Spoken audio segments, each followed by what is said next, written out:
Welcome on into this edition of Bengals Breakdown. Once again, I am your host, Stone Shields. Thank you so much for joining us. And on today's episode, we are going to give out some grades for the Bengals 2024 NFL Draft. The draft has come to a conclusion after 7 rounds, and the Bengals have made 10 picks. So lots of opportunity for them to improve their roster here in this draft, and we will dive into that all together here in a moment. But make sure you subscribe to our channel here, Bengals Breakdown at Chat Sports. Subscribe for daily Bengals videos for free. We've got you covered, the latest trades, rumors, news in general, anything you can think of, we've got you covered here at Bengals Breakdown. So make sure you hit that subscribe button down below. All right, so the first pick the Bengals selected in the first round was at number 18 overall when they drafted Amarius Mims out of the University of Georgia. And I really like this pick, to be honest with you. I gave it an A- here as my grade. Going into, the night of the draft, I was thinking either Amarius Mims or Byron Murphy at this pick, whether they went at offensive tackle or defensive tackle. Byron Murphy was off the board. So then it certainly looked like Amarius Mims was the answer in my eyes. And then Dallas Turner, believe it or not, was actually available one spot before Cincinnati at the 17 position, but then Minnesota ended up trading up and getting Dallas Turner. If Dallas Turner would have fell into the Bengals' lap, that would have been something. But still very much pleased with Amarius Mims. This is a guy taking a look at some of his stats here. Playing at the University of Georgia. Doesn't have a ton of experience, didn't play a ton of games, but you got to love his size, his build, playing for a big-time school like the University of Georgia under a guy like Kirby Smart and, winning national championships. I think there's very much value in that. Of course, guys come from smaller schools and have success in the NFL, but if you come from a big-time program and you're able to show you're a winner and a part of a winning culture, that means a lot to me personally, and I believe that that's going to transfer over well to the Cincinnati Bengals. So really like that pick, Amarius Mims, Bengals first-round selection, giving him an A-. Moving into the second round, the Bengals drafted Kris Jenkins, defensive tackle out of the University of Michigan. I gave this a grade of a B. A couple of different reasons. I love the position that they went after here, the defensive tackle spot. Cincinnati needs to do a lot of work at that position, especially after losing a guy like DJ Reader to free agency going to the Detroit Lions. They need guys to come in and kind of bolster up that group. And it's not just going to be one guy that comes in and fills that void. It's going to take multiple. And Kris Jenkins, I think, can certainly be one of those guys. Again, a part of winning, right? University of Michigan, national champion. He was a captain on that team last year. Coach Harbaugh spoke very, very highly of him. He's a little bit undersized for, a defensive tackle in the NFL. So, if he's faced with double teams ever, that certainly gives me pause for concern. But you got to love some of the production that you got from him here. He can bring some pressure on the quarterback, even though he plays from the interior, and 20 pressures there, and even got himself an interception. He certainly can bat down balls at the line of scrimmage. He's a really good athlete, too, and that's something that you certainly need to have at that position. So I gave Kris Jenkins a B for that selection in the second round. So I'm pretty excited about those two picks going off, Amarius Mims and Kris Jenkins in the first 2 rounds. But I want to know what you think. It's your chance to get interactive in the comments. How excited are you for Amarius and Kris to come to Cincinnati and play for the Bengals? On a scale of 1 to 10, let us know down in the comments. We want to know what you think. Want to take a moment and shout out our friends at Game Time. Without them, this show would not be possible, so we certainly are very thankful for our friends at Game Time. Game Time is the #1 way to get tickets for any game or concert you would like to go to. You shouldn't have to worry when you buy tickets to your next big event. Game Time is the fast and easy way to buy tickets for all the sports, music, comedy, and theater events near you. With killer last-minute deals, all-in prices, views from your seat, and their best price guarantee, Game Time takes the guesswork out of buying tickets. Game Time has deals on the tickets right up to the start of the event and even an hour after it starts. It's the place to find last-minute seats. So if you're in Cincinnati, you want to go to a Bengals game, a Reds game, Xavier basketball, FC Cincinnati, UC basketball, UC football, Game Time is the place to go to get those tickets. I use it all the time, and I've even used it after games start, and that's one of the best things about it. You don't want to pay a full price to get in that Bengals game. That's all right. Hang out for the first quarter and then get in with Game Time, and they will give you an incredible deal. Download the Game Time app, create an account, and use code CHATSPORTS for $20 off your first purchase. Terms apply. Again, create an account and redeem code CHATSPORTS for $20 off. Download Game Time today. Last minute tickets, lowest price, guaranteed. Moving on to round 3, and the Bengals selected Jermaine Burton at number 80 overall, and I was really fired up about this pick. This was probably my favorite pick in the draft, and I gave it an A, as you can see here, as my grade for Jermaine Burton. Look, this is a guy that's really, really physical, and he's really a violent receiver, and I just think of him playing with Ja'Marr Chase. They're going to talk a lot of noise to the other team, and it's going to be really fun to watch, especially in those AFC North battles. He's super, super competitive. He's got great, strong hands, very physical at the point of attack, and he comes down. If it's a 50-50 ball, he's going to come down with it, right? His favorite route is the vertical. He can really find that second gear as he's running down the sideline, chasing after those deep balls. So I think him and Joe Burrow are going to get along just great. Obviously, the Bengals have placed the franchise tag on T. Higgins. He has not signed it yet, but I believe he will.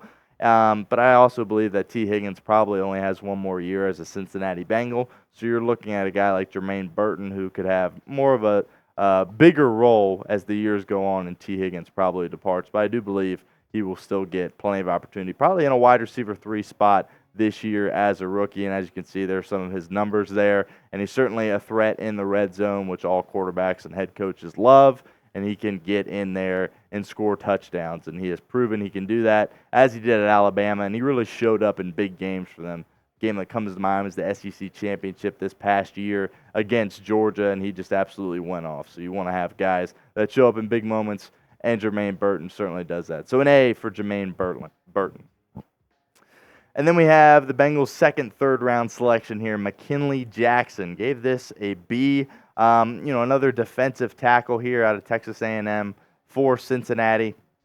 And, again, this was an area they really needed to focus on, so they double-dipped and did it in the second round and did it again in the third round here with McKinley Jackson. Another guy on the interior that's really good in the run game. He's a big body. He's really physical. I was a little concerned because when he played against Alabama, he really struggled to do much of anything in that game, and obviously Alabama was one of the better teams in the country, so he's going to be facing players that are like that and obviously much better in the NFL, so that's a bit pause for concern, but I like the pick. That room needed depth, and there was a big reason why they took 2 guys pretty early because they wanted to have that depth. So I'm a little back and forth on it, but overall I feel pretty good about McKinley Jackson being selected by the Cincinnati Bengals. But like I said, I am a little back and forth, so I want to know what you guys think. Did you like the McKinley Jackson draft pick? It's your chance to get interactive. Once again, down in the comments, type Y for yes and N for no to let us know what you think. Moving on to round 4, pick number 115, Erick All out of Iowa. Went to Michigan for several years before that. I gave this pick a C+, and this is tough because he is a Cincinnati guy and he's coming home, and I'm certainly pulling for him and wishing him nothing but the best, and hopefully it really works out for him. But I just felt like it was a little bit early to take a tight end, number 1, in the 4th round. I feel like they could have gone, at another lineman perhaps at this spot or a corner. But they went tight end. They already have, before this, they had 3 guys signed to play tight end, Mike Gesicki, Tanner Hudson, and Drew Sample as well. And there's certainly some injury history with All that's a little concerning. If I was going to take tight end at this spot, I probably would have went with Cade Stover out of Ohio State. But, there's certainly a lot of upside from Erick All. He played at Fairfield High School, and I was also at a high school in the same conference at that time. So I saw him play in high school, and he was a total beast. But, hopefully he can really take that next step here in the National Football League and stay healthy, and hopefully it ends up being a great pick and a great homecoming for Erick All. But I've got it graded as a C+ right now. Now we got Josh Newton here in the 5th round. I like this pick. A corner was needed. for the Cincinnati Bengals, and they get one here with Josh Newton out of TCU. And again, I've talked about liking guys that were at big schools and played in big moments, right? And he played in the national championship against Georgia, albeit it didn't go well at all for him. But he was able to go out there and play in a big time game. And I really like, he's got a receiver background, so he's got really good ball skills. And again, that was an area of the team that really needed some depth. Cam Taylor-Britt is certainly a lockdown corner in this league. DJ Turner on the other side of things, you're not completely sold on him. I think he can still be a really good player. He's got great speed. But, the corner position was certainly a position that the Bengals needed to add some depth to. And take a look at some of these numbers here from Newton at TCU. 9 pass breakups, 33 tackles. So some good stuff there. And overall, I like that pick very much so for the Bengals getting Josh Newton there from TCU. All right, down the home stretch here, a couple of 6th-rounders and a couple of 7th-rounders. Tanner McLachlan was able to be drafted by the Cincinnati Bengals here, and I gave him a B- grade for this tight end. Again, at this point, there was 4 tight ends after they had drafted Erick All, and they went with another one here. And, I think it's you knew the Bengals were going to take a tight end at some point. They've been trying to figure out that position for a while, ever since Hayden Hurst left. And, Uzama was good in that spot before that. And they're just trying to find him a guy. And, Tanner McLachlan out of Arizona. He's an impressive story. Was a walk-on, played at Southern Utah, I believe, before that. And, great story, just kept grinding. And, he gets drafted into the NFL here in the 6th round. So we'll see. Maybe it was partially a security blanket for, if Erick All can't stay healthy, maybe this guy can go in and kind of take that spot. Or maybe they're really just trying to build a lot of depth at that position. I'm not sure. But it'll be interesting to see if he is able to make the team. All right, their next pick in the 6th round, Cedric Johnson out of Ole Miss. I gave this grade B+ grade. And my biggest reason for that was, there were certainly some things that he didn't do particularly well. He didn't tackle very well. He kind of struggled getting off blocks at Ole Miss. But there's so much promise because of his size. And, when you look at him, he looks like, an NFL edge. He really does. And, I think that's why the Bengals took him, is they believe they can kind of work on him as a project and, work on some of his fundamentals, and hopefully that's able to help him be a solid football player in the NFL for Lou Anarumo's defense.